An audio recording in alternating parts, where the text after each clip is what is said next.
Hi, I'm Bonnie Swank, Hi, I'm Dick Swank. and we're the owners of Swank Farms. The thing I love most about my job is all the different obstacles you have to get over during a day. It's just a challenge. You never stop learning. It's humility. You're always making mistakes, so you never ever pretend that you know everything. It's constant learning. I think maybe that's the greatest thing about farming. I agree. It's never dull. You get up in the morning and you're just not sure. You might have an idea of what you're going to do that day, but you're never 100% sure because things are always changing. And I love working with Dick. We've always been good partners, and it's just made it fun. Swank Farms actually was started by my grandfather, Bill Maggini, my mom's dad. He bought the ranch in 1928, and my father, my mother, and myself moved to Hollister in 1974. And Swank Farms was started in Hollister that year. On my birthday, the longest day of probably my life, we worked 22 straight hours moving the cows from Calistoga to Hollister. One truck broke down, dairy barn wasn't quite finished. It was a great day. Happy birthday. And we had 120 dairy cows that we milked. My dad made hay. I made hay with my dad, but it was kind of boring, hauling hay from one spot to another spot. So I decided to start growing vegetables. My grandfather's favorite vegetable was tomatoes, and I didn't realize that was my favorite vegetable. And the first crop that I really thought I could make money was I grew one of the best tomatoes you could possibly eat. And I said, if I can consistently do this, I can make some money. And 25 years later, I'm still trying to figure out how to make money growing tomatoes, because it's a lot harder than you think it would be. But he grows delicious tomatoes. And we are known for our tomatoes. Yes. My grandfather would be really proud of me. He would probably is. Yes. But they worked their way up to buy the ranch that we farm today and own today, and I'm so glad they worked so hard for us to continue. It's a great thing. And we're very proud to be able to continue farming in San Benito County. It's an interesting history because my grandfather was William Maggini, and we have really deep roots in San Benito County, but I didn't realize it growing up in Calistoga.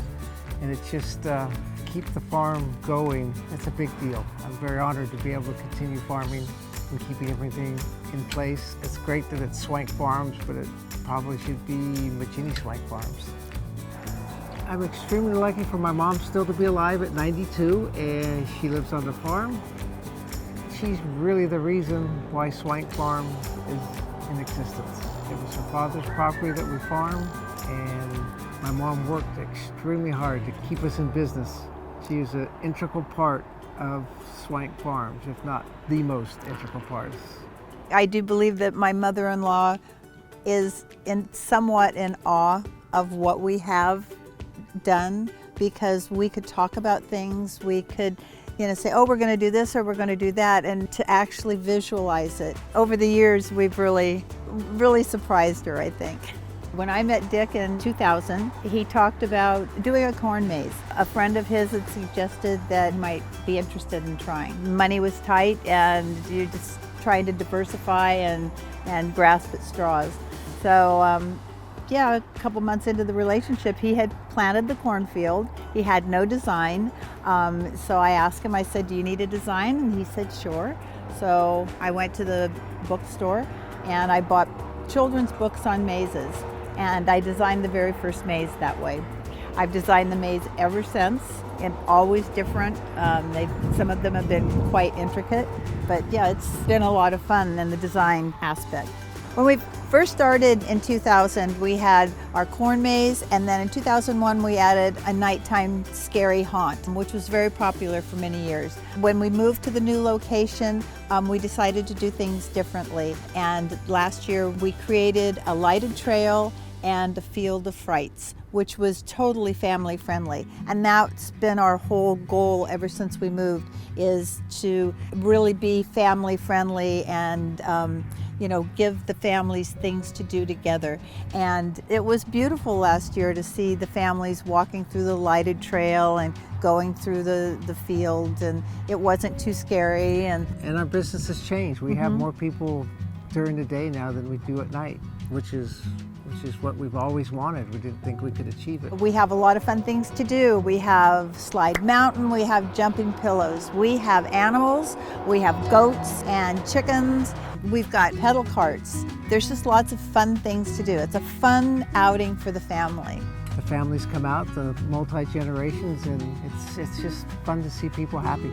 After meeting Dick and after understanding what he was trying to do, we just seemed to fall into working together and the relationship, and it was never a strain on the relationship. It was always an adventure when it came to the corn maze, and I think, 20 years later, it still rings true. Our life is definitely an adventure, and it's never boring. The corn maze brought us obviously more diversity and more income, so we were able to start farming year-round, growing lots of cauliflower, broccoli, beets, carrots in the wintertime. We started making a salsa year-round. We found a grower in Southern California that could supply us with tomatoes in the wintertime. So that was another step in the right direction. We've been able to expand, and now we're building a big barn. Yeah, I think that diversity has been the challenge, because with farming today, a lot of small farms are being sold off. It's too difficult, it's too costly, and we struggle. But we're crazy enough to keep going and to keep trying to build new things, and like Dick mentioned, the barn we're building, and we want to host events, and this is just like turning the ranch, the farm, into our dream. So we're very proud that we were able to secure the farm and keep it running as Dick's grandfather had, and then look to the future to host weddings and events and just make people happy. Farm to table dinners, yes. In designing the barn, which is more than a barn, we really played off the view, because we want people to enjoy what we see every day. We have a beautiful view of the hills, we have a beautiful view of the fields, and we literally stood there and just went back and forth to decide what was going to be the perfect view. My grandfather's goal was, he was hopeful that a grandson would take over the farm at some point, and we have the same dream that a grandson or granddaughter will run the farm and keep it alive and well for another couple generations. That's our hope. And we're fortunate. We have a lot of really great employees, and you can't farm without a lot of really good workers, and they do a great job.